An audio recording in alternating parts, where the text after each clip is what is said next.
Today we are going to delve into an incredible and meaningful topic, the 10 commandments. They are not just rules, but guides that have spanned centuries, shaping values and guiding millions of people. Whether you are religious or just curious, the 10 commandments bring deep reflections on how to live better, respect others and connect with something greater. So, subscribe to the channel and come with me on this journey to understand what each commandment teaches us.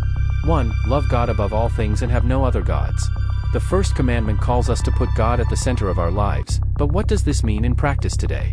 It is recognizing a greater purpose and seeking spiritual balance, even in the midst of the rush and distractions of everyday life.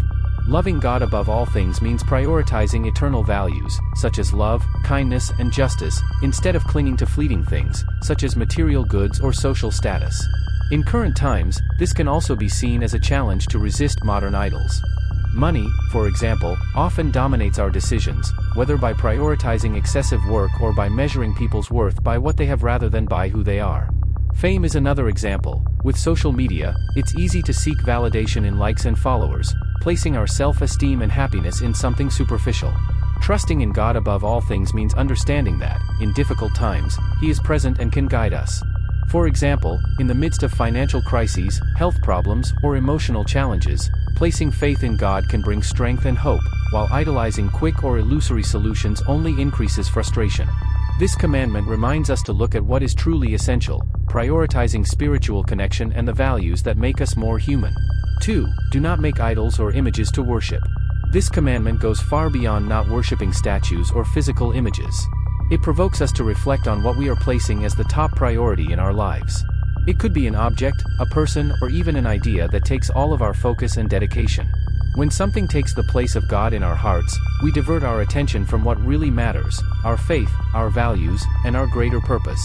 In our day and age, this can be seen in the obsession with material things, such as luxury cars or the latest technological devices.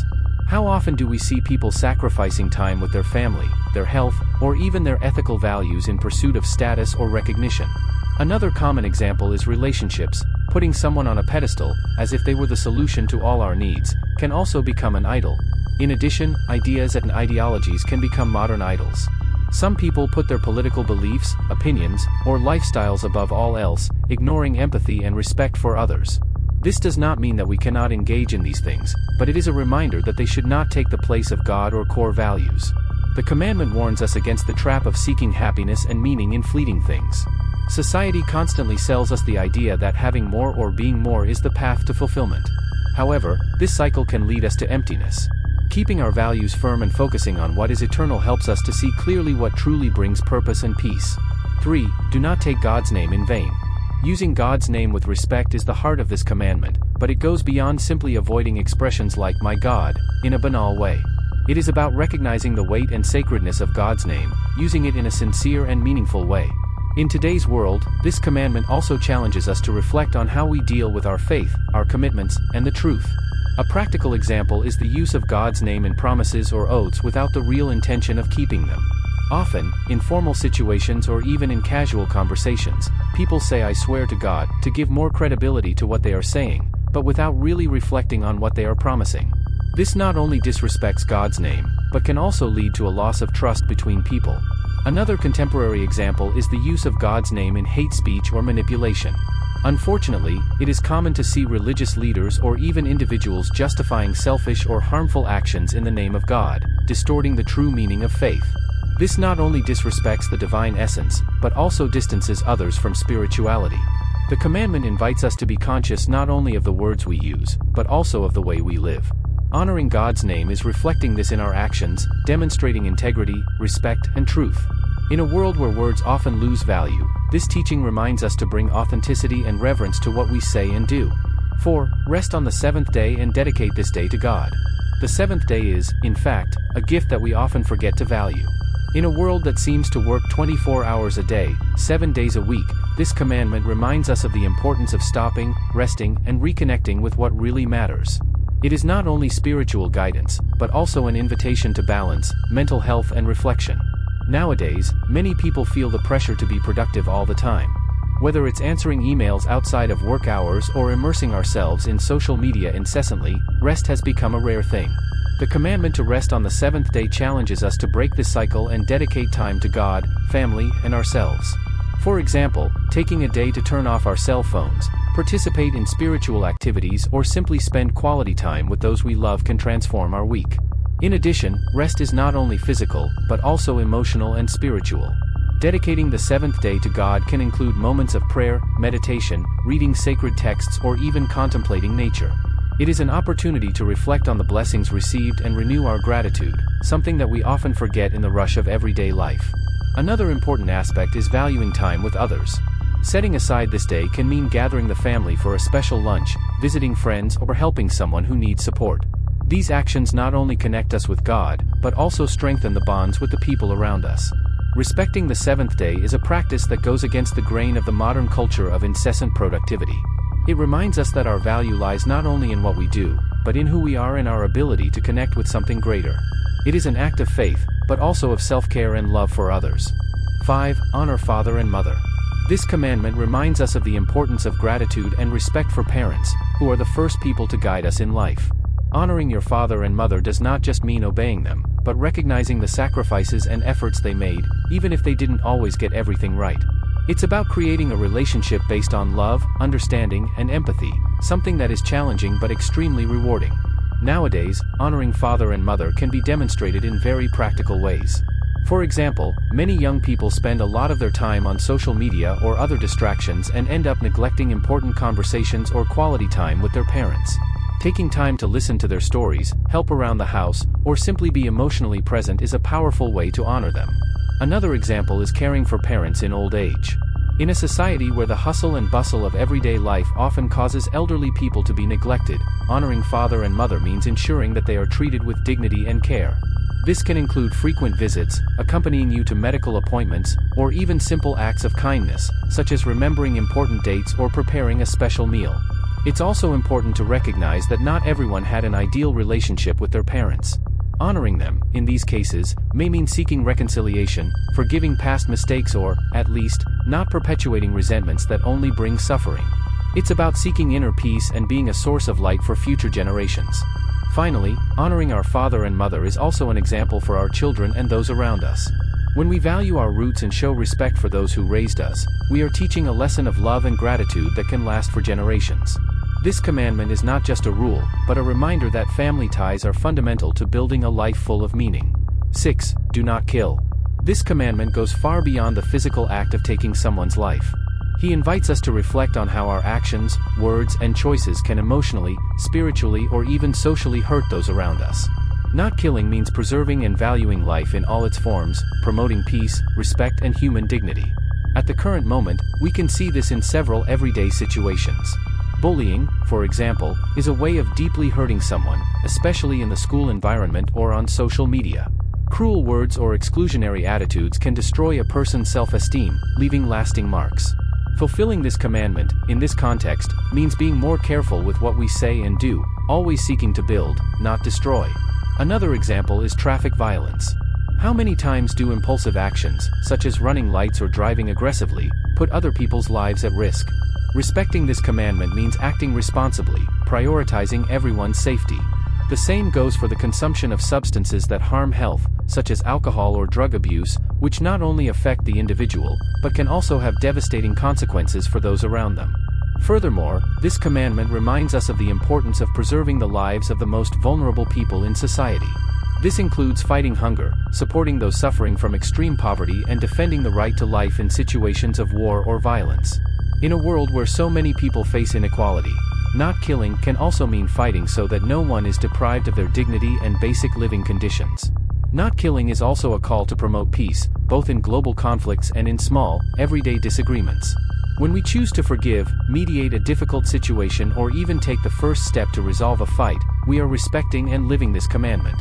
He reminds us that every choice we make has the power to preserve or harm life, and that we are responsible for always choosing the path of love and care for others. 7. Do not commit adultery.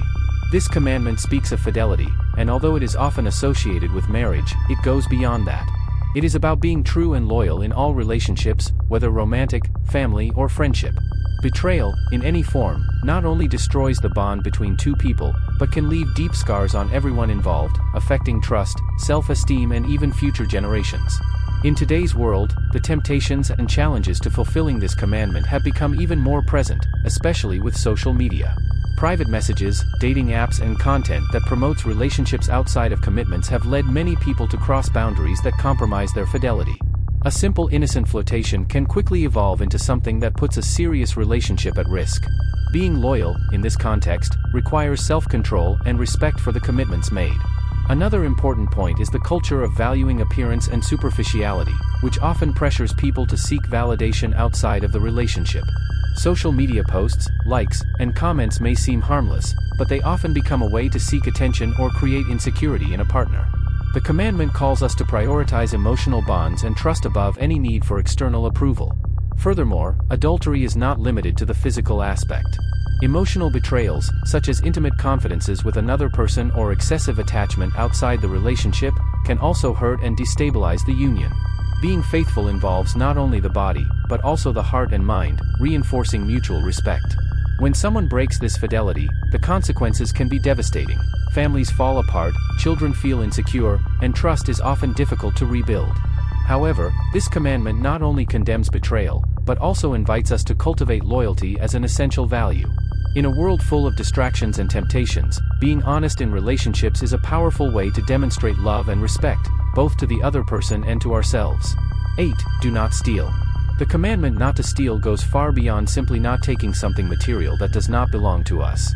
It calls us to reflect on all the ways we disrespect or take something from another person, whether it be material, emotional, or even intangible. Stealing can mean taking away someone's peace, trust, time, or even joy. This commandment is a powerful reminder of the importance of respecting the rights and achievements of others, while valuing what we have achieved through our own efforts. In today's society, examples of theft appear in many forms. An increasingly common problem is digital piracy. Many people download movies, music, or books illegally, without considering that this affects the work of creators, musicians, writers, and other people involved in production. It is a type of theft that often goes unnoticed, but which directly harms those who depend on this work to live. Another example is disrespect in the workplace. Diverting company resources, manipulating work hours, or even taking credit for someone else's efforts are modern forms of theft. These attitudes not only violate professional ethics, but also break trust and create a toxic environment.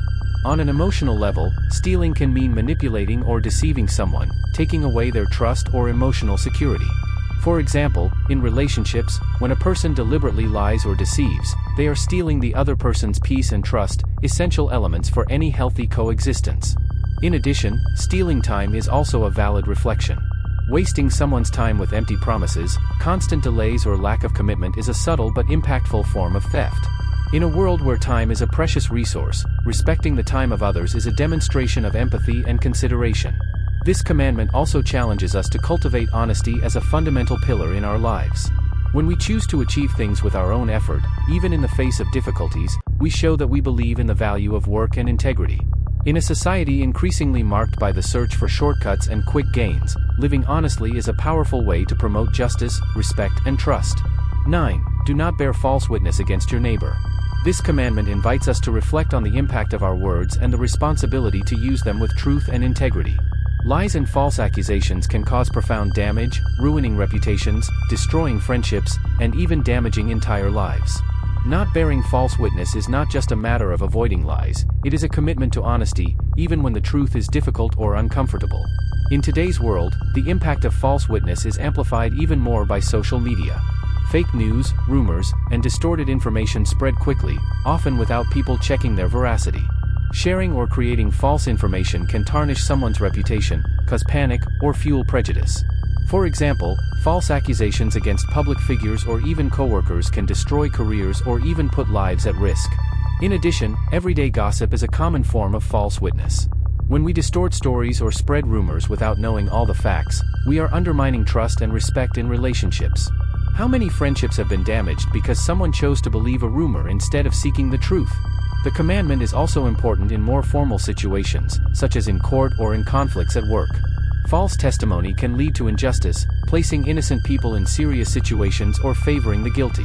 In a world where the search for justice is constant, being honest when reporting the facts is essential so that everyone has the chance to be treated fairly. Another current example is the manipulation of facts for one's own benefit, whether in business, politics, or even in small arguments. When we alter reality to favor ourselves, we not only harm others, but we also undermine our own trust and credibility. Not giving false testimony is, above all, a call to use words as tools of construction and not destruction. It reminds us that every sentence spoken or written has the power to heal or hurt, to clarify or confuse. Choosing the truth, even when it is difficult, is an act of courage that strengthens our relationships, our communities, and our own integrity. 10. Do not covet your neighbor's things. This commandment is an invitation to reflect on the nature of satisfaction and gratitude. Coveting what belongs to others is not limited to the desire for material goods, but extends to an insane desire to possess what is not ours. This creates a cycle of dissatisfaction and envy, leading us to live in constant comparison with others. On the contrary, learning to value what we have, to celebrate our own achievements and to appreciate the victories of others allows us to live in a fuller and more balanced way. In today's world, comparison has become even more prevalent due to social media. We are constantly faced with the perfect lives that others show us, whether in luxurious trips, lifestyle, or professional achievements. This can generate a feeling of inadequacy and lead us to covet what is not ours. For example, seeing someone show off a new car or a grand house can make us feel that we are not successful enough, leading us to desire the same things. This type of comparison, however, is superficial and often unrealistic, since no one shares the difficulties or challenges they face. In addition, greed can also manifest itself in the workplace. We often focus on the achievements of others, wanting the position, salary, or recognition that someone else received, without realizing the effort and dedication that they invested to get there. This can demotivate us and make us lose sight of our own goals and capabilities. Instead of comparing ourselves to others, the commandment challenges us to celebrate the success of others and use it as inspiration, without letting ourselves be consumed by envy. Consumerism, which is so present in today's society, is also a form of greed. The constant search for new things, brands, or products can make us feel that we always need more to be happy. Often, this incessant search for material goods is linked to the desire to have what others have, and not necessarily what we really need. True satisfaction comes from recognizing and appreciating what we have already achieved and being grateful for what we have, rather than always seeking more. When we learn not to covet, we make room for gratitude and genuine joy. Instead of focusing on what we lack, we begin to notice and appreciate the blessings that are already present in our lives. This commandment teaches us that happiness is not found in what we possess, but in how we relate to what we have, being grateful for each moment and for each achievement, no matter how small it may seem. So, what did you think of these teachings? You can see that the 10 commandments are not only ancient, but also very current, right? Each one brings a lesson that we can apply in our lives today. So, tell me in the comments, which commandment do you find most challenging to follow? Don't forget to like the video, subscribe to the channel and activate the bell so you don't miss any content. Thanks for watching, and until next time. Thanks.